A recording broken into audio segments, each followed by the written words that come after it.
샬롬! 저는 단국대 법학과 20학번 조수연 순장입니다. 정신없이 새학기에 적응하는 사이 벌써 달이 바뀌어 10월이 되었습니다. 더위도 한풀 꺾여 이제야 가을을 느낄 수 있는 요즘인데요. 풍삼과 함께 창세기를 묵상하는 은혜도 가을처럼 무르익어가길 소망합니다.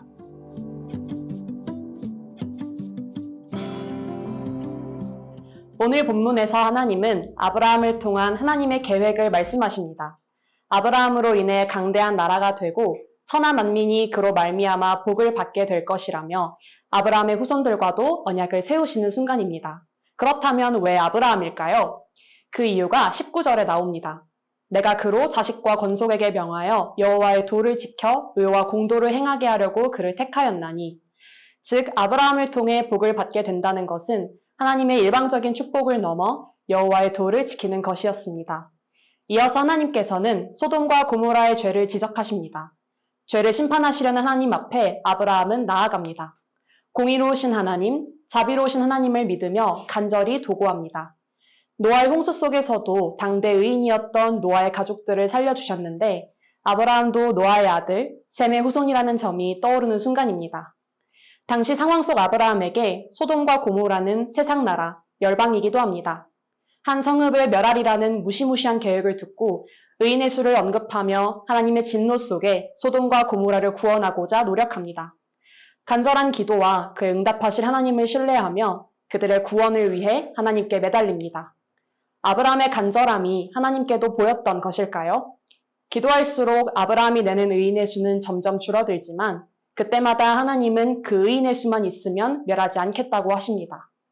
죄를 보고 그냥 두시겠다는 것이 아니라 의인을 통해 한 영혼이라도 더 구원하고자 하시는 하나님의 사랑이 느껴집니다. 저는 오늘 본문을 통해 아브라함의 삶에 대하여 묵상할 수 있었습니다.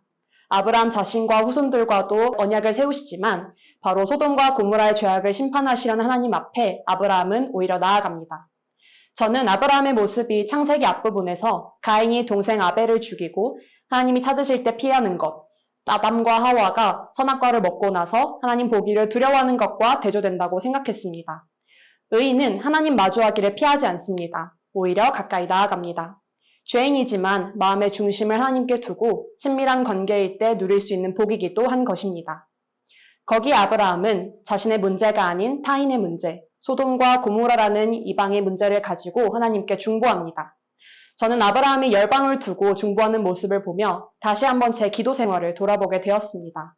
내 기도는 얼마나 다른 영혼을 품고 있는지, 또 하나님의 성품을 두고 기도할 만큼 하나님과의 교제가 풍성한지에 대해서 솔직하게 돌아보았습니다. 저는 다른 사람을 위해 기도하기엔, 특히나 민족과 열방을 두고 기도하기엔 내가 너무나 작은 자라고 스스로 평가했습니다. 그리고 그것을 명분 삼아 내가 잘 아는 사람들을 위한 기도도 중보 기도라면서 나는 중보할 수 있는 사람이라고 자부했습니다. 그러나 본문의 아브라함을 보면서 민족과 열방을 위해 저렇게 간절하게 기도할 수 있다는 것을 다시금 되새길 수 있었습니다. 111 기도운동이나 금식수련회에서 나라와 민족, 열방을 위해 기도할 때도 나와 내가 속한 공동체를 두고 기도하는 것만큼 간절한 마음으로 도구해야겠다고 다짐했습니다. 아브라함의 간절한 중보에 하나님은 결국 응답하십니다.